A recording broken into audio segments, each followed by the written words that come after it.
अक्सर जो भी पेशेंट्स को प्रोस्टेट कैंसर के बारे में पता चलता है, उनका सबसे पहला सवाल ये होता है कि सर सर्जरी के अलावा क्या-क्या ऑप्शंस है प्रोस्टेट कैंसर के ट्रीटमेंट के लिए?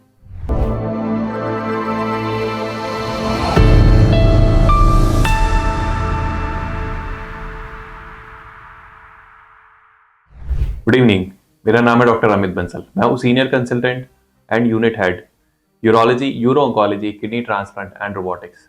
ये बेसिकली दो चीज़ों पर निर्भर करता है। पहला, पेशेंट का प्रोस्टेट कैंसर डायग्नोसिस पे प्रोस्टेट कैंसर कितना फैला हुआ है। क्या वो सिर्फ प्रोस्टेट के अंदर ही है, क्या प्रोस्टेट से थोड़ा बाहर निकला है या फिर पूरी बॉडी में फैल चुका है। और दूसरा, जो भी हम ट्रीटमेंट अडॉप्ट करना चाहते हैं, क्या वो सर्जरी के लिए अमीनेबल है, क्या हम जो है उसको पूरा निकाल सकते हैं एक बारी में, या फिर पेशेंट को जो है शॉर्ट टर्म या लॉन्ग टर्म में एंड्रोजन डेप्रिवेशन थेरेपी और उसके साथ एडिशनल थेरेपी की जरूरत पड़ेगी। इन दो फैक्टर्स पर निर्भर करता है कि प्रोस्टेट कैंसर का असल में ट्रीटमेंट क्या है। अगर हम बात करें लो रिस्क लोकलाइज डिजीज की, तो उसमें अगर पेशेंट की बहुत ज़्यादा सीनियर एज है या बहुत ज़्यादा एडवांस्ड एज है, तो लो रिस्क डिजीज में इनफैक्ट कई बारी अगर हम लोग कोई भी ट्रीटमेंट ना करें तो ऐसे पेशेंट्स में पूरी लाइफ नॉर्मल निकल जाती है और प्रोस्टेट कैंसर की इनफैक्ट कोई भी ट्रीटमेंट की जरूरत नहीं पड़ती। इससे अगर हम बात करें कि प्रोस्टेट कैंसर थोड़ा सा और एग्रेसिव है, यानी कि इंटरमीडिएट रिस्क है या हाई रिस्क प्रोस्टेट कैंसर है, लोकलाइज्ड है लेकिन उसमें थोड़ा सा एग्रेसिव है, तो यहाँ पे अलग अलग ट्रीटमेंट ऑप्शंस आते हैं। लोकलाइज्ड डिजीज में यूजुअली सर्जरी एक बेस्ट ऑप्शन रहता है। उसके पीछे का बड़ी सिंपल लॉजिक ये होता है कि आपने जो बीमारी अभी तक सिर्फ प्रोस्टेट में है, बाहर नहीं निकली है, आप प्रोस्टेट हटा दो ताकि उसको बाहर कहीं फैलने का मौका ना मिले।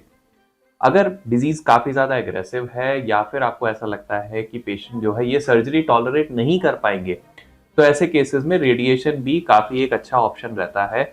या किसी की एज काफी ज्यादा एडवांस्ड है तो एक हाईफू करके एक थेरेपी होती है जिसमें high intensity focus ultrasound waves के जरिए प्रोस्टेट के उस नोड्यूल को जलाया जा सकता है।